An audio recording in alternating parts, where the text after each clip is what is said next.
அனைவருக்கும் வணக்கம்.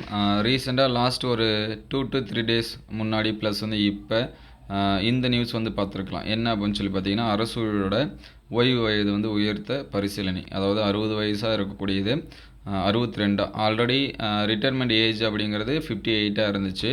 2020, 21 பார்த்தீங்க அப்படின்னா அது வந்து ஃபஸ்ட் 59 மாற்றினாங்க, அதுக்கடுத்து 60 மாற்றினாங்க. சரிங்களா? இப்போ பார்த்தீங்கன்னா 62 ஏஜாக மாற்றுறதுக்கான அந்த பரிசீலனை வந்து போயிட்டுருக்கு அப்படின்னு சொல்லிட்டு நியூஸ் பேப்பர் இது எல்லாமே போட்டிருக்காங்க.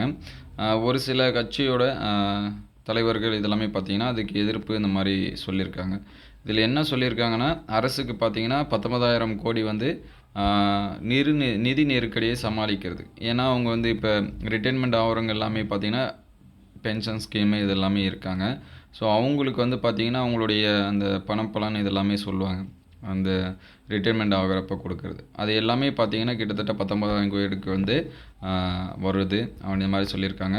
அவங்களுடைய ரிட்டைர்மெண்ட் ஏஜ் வந்து கொஞ்சம் 2 இயர்ஸ் இன்க்ரீஸ் பண்ணாங்கன்னா அதுக்கான அந்த செலவினங்கள் பார்த்திங்கன்னா சேலரி கொடுக்குறது இது எல்லாமே கம்மி தான். அதாவது அந்த 19,000 கோடியோட கம்பேர் பண்ணும்போது சேலரி இது கொடுக்குறது கம்மி. அதனால் 62 மாற்றலாம் அப்படிங்கிற மாதிரியான இது வந்து சொல்லியிருந்தாங்க.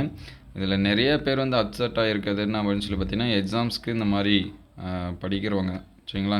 ஏன்னா நம்ம வந்து எதிர்பார்த்துட்ருக்கிறதே ரிட்டைர்மெண்ட் வந்து எந்த அளவுக்கு ஆவாங்க, அதை எதிர்பார்த்து தான் நமக்கு வந்து போஸ்டிங் வரும் அப்படின்னு சொல்லிட்டு இப்போ படிச்சுட்ருக்குங்க.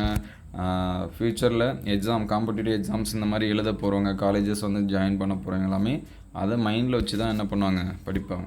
இவங்க வந்து ஒவ்வொரு வாட்டியும் ஏஜஸ் அந்த மாதிரி சேஞ்ச் பண்ணுறதுனால அஃபெக்ட் ஆகிறது இவங்க தான். இதில் பார்த்திங்கன்னா 40% பணி ஓய்வு கொடுத்துருக்காங்க. அதாவது 2025 பார்த்திங்கன்னா 2025 28 வரைக்கும் கிட்டத்தட்ட இப்போதைக்கு இருக்கிறாங்கல்ல பணியில் இருக்கிறவங்க 40% பேர் வந்து என்னது ஓய்வு பெறுவதற்கான வாய்ப்பு இருக்குது. அதாவது நிலையில் உள்ளனர் அப்படின்னு சொல்லியிருக்காங்க.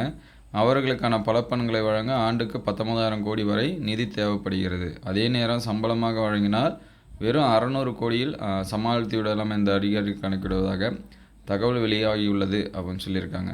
ஏற்கனவே தமிழகத்தில் பார்த்திங்கன்னா 85 லட்சம் பேர் வேலைவாய்ப்பு அலுவலகத்தில் பதிவு செய்து வேலைக்காக காத்திருக்கும் நிலையில் அதிகாரிகள் இந்த பரிசீலனை இளைஞர்களின் வேலைவாய்ப்பு பறிக்கும் செயலாக இருக்கும் என்று அரசு ஊழியர்கள் சங்கங்கள் குற்றம் சாட்டுகின்றன அப்படின்னு சொல்லியிருக்காங்க. அது எல்லாமே சொல்லக்கூடியது தான். சரிங்களா? ஜாபுக்கு போகாமல் இருக்கிறவங்களோட எதிர்பார்ப்பு ரிட்டைர்மெண்ட் எவ்வளோ இருக்கும், நமக்கான போஸ்டிங் இதெல்லாமே எவ்வளோ வரும் அப்படின்னு சொல்லிட்டு எதிர்பார்த்துட்ருக்காங்க.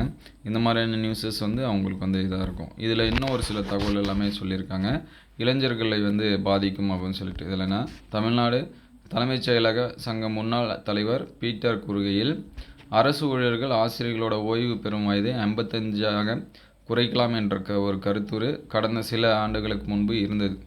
இதன் மூலம் இளைஞர்களுக்கு அதிக அளவில் வேலைவாய்ப்பு வழங்குவதுடன் அரசு நிர்வாகத்தை திறம்பட நடத்த முடியும் அப்படின்னு இருந்ததாக சொல்கிறாங்க.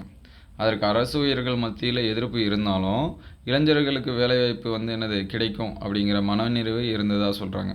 ஆனால் கடந்த அதிமுக ஆட்சி காலத்தில் பார்த்திங்கன்னா ஓய்வு பெறும் வயது வந்து 59, அதுக்கப்புறம் 60 மாற்றுறாங்க.